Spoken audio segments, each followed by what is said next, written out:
नमस्कार शेतकरी बंधूंनो.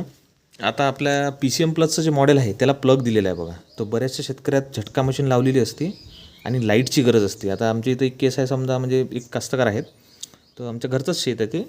तर त्यांना मधात एक कुटुंब आणलं राहायला. तर ते कुटुंब शेतात राहते, तर 3 खांबे टाकून MSCBला अर्ज करून ती खूप लाँग प्रोसेस होती. मग त्यांना एक लाईट, 2 लाईट आणि एक छोटासा फॅन पाहिजे होता. तर त्याच्यासाठी आपण एक सुविधा केली. हे कन्व्हर्टर आहे बघा एक सीटचं. याच्यात सोलरच्या ज्या केबल आहेत, 2 केबल निघतात, सोलर प्लस सोलर मायनस. ह्या ज्या केबल आहेत, ह्या केबल सोलरला लावायच्या. जशी ही सोलरची प्लेट आहे बघा, बरोबर. आणि ज्यातल्या 2 प्लस मायनस बॅटरीचे निघतात त्या बॅटरीला लावायचं. म्हणजे सोलर चार्ज करून देईन, कन्व्हर्टर चार्ज करून घेईल, बॅटरीमध्ये चार्जिंग करीन, बॅटरी स्टोअर करीन. Store capacity always work on battery, बरोबर. त्याच्यानंतर बॅटरीतून हे बॅटरी आउटपुट आहे.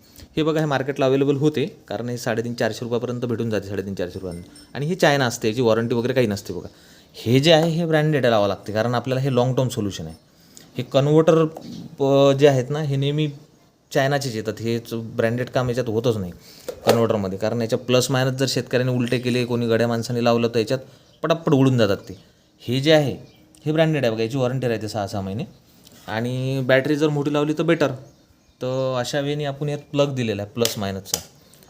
आपल्या 2 स्विच दिलेले आहेत प्लगचे. याच्यातून आपण 1-2 फॅन, एक छोटासा लाईट, त्याच्यानं ते हा सगळा प्रॉब्लेम सॉल्व्ह होते. म्हणजे तिथं लाईन वगैरेचं काम सोलर करते बघा.